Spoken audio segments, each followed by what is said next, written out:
This video is brought to you by the Professional Photographers of America. Join a community of over 35,000 photographers and find equipment insurance, education, and business tools made for small business owners like us. What color space should you shoot in? sRGB or Adobe RGB? Let's settle this once and for all so your images look exactly how you intend, whether they're on a screen or in print.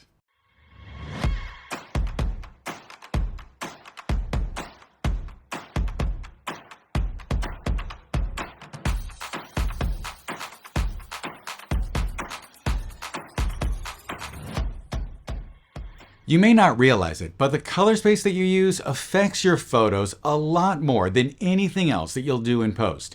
If you've ever uploaded a photo only to find that it looks dull or washed out, that is a color space mismatch. And in today's video, I'm going to help you through this so it never happens to you again. Let's break this down.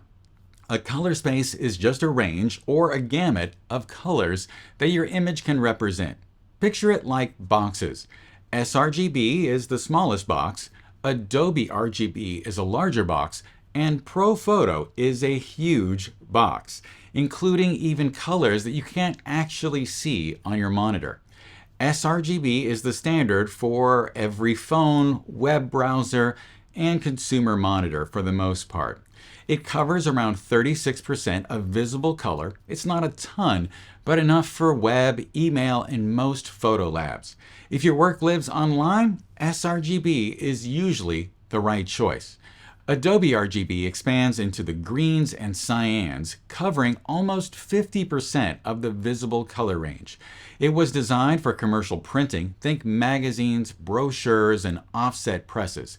If you're delivering to clients for printing, Adobe RGB is a smart pick and it might be the right choice.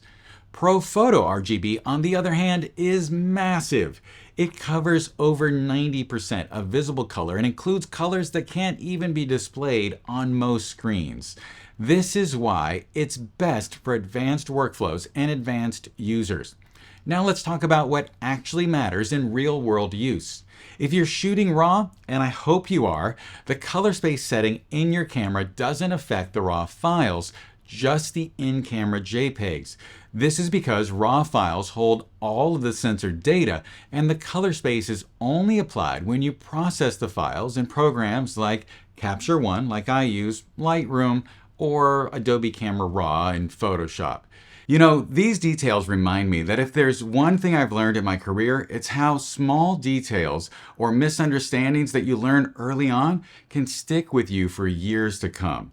I've just realized that I've been making decisions for the last 30 years based on a nuance about depth of field that I misunderstood a long time ago when I was starting out.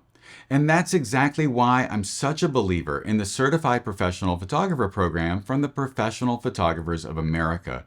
The CPP isn't just about passing a test and putting some initials after your name like a personal trainer. It's about building a rock-solid foundation so that you know your craft inside and out. When you go through the process on their multimedia education website, you'll learn about every aspect of being a professional photographer. When I took the CPP, I learned that I didn't fully understand color theory, and that prompted me to learn what happens when you overlap color gels, and that knowledge ended up being something that I used for my clients and I passed down to you in some of my YouTube videos. Getting your CPP will help build your confidence. It will help you do a better job for your clients, and it will help to set you on the right path moving forward. If you want to sharpen your skills and fill in those gaps right now, you can save $25 on your PPA membership by clicking on the special link in the description. But let's get back to color space, which, by the way, is a topic on the CPP. Here's how I do it in my workflow. I shoot RAW. I then export Adobe RGB TIFF files in 8-bit, and I edit those files in Photoshop or Photo, and sometimes both. And unless the client specifically asks for Adobe RGB, I will export the final JPEGs in sRGB and deliver them to the client. That way the images will look good on any screen, which is where most people are going to use them. This approach gives me the ability, though, to pivot in case my client comes back to me and requests those images in Adobe RGB or as TIFF files. I will have strong, consistent results no matter what the delivery is when I follow this workflow.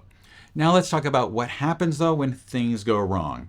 If you've ever uploaded a vibrant image to Instagram or your website and then suddenly it looked flat and lifeless, it's because you probably exported a JPEG in Adobe RGB or ProPhoto RGB and the platform that you were uploading it to couldn't handle it correctly. Most apps and browsers don't fully support color management. This can be said for most phones. So they either strip the embedded color profile or misinterpret it as sRGB, and your image ends up looking washed out. So always export to sRGB when you're posting online. I want to say a little more though about the ProPhoto color space. There are very few monitors that can display this.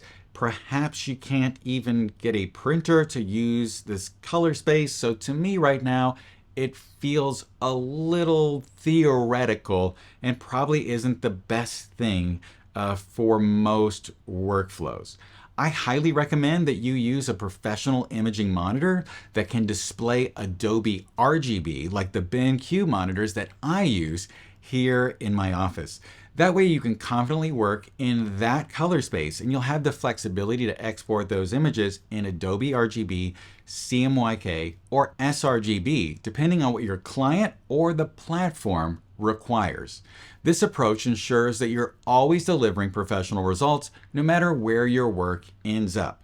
If you end up using more of a consumer level monitor that only displays sRGB, you may not be able to deliver accurate colors and good professional files to a client who requires Adobe RGB.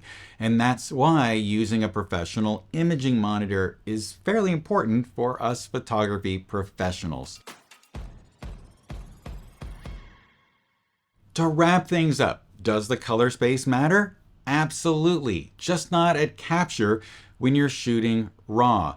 If you use a workflow that you start off with RAW, go to Adobe RGB, end up at sRGB, you'll be able to reliably deliver images to everyone regardless of their needs. If you have any questions or comments, please don't hesitate to leave them below. I try to respond to everyone.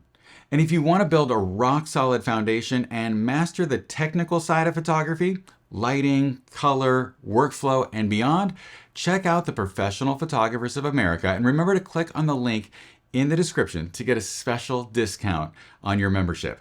I hope that you have a wonderful day, and I'll talk to you soon.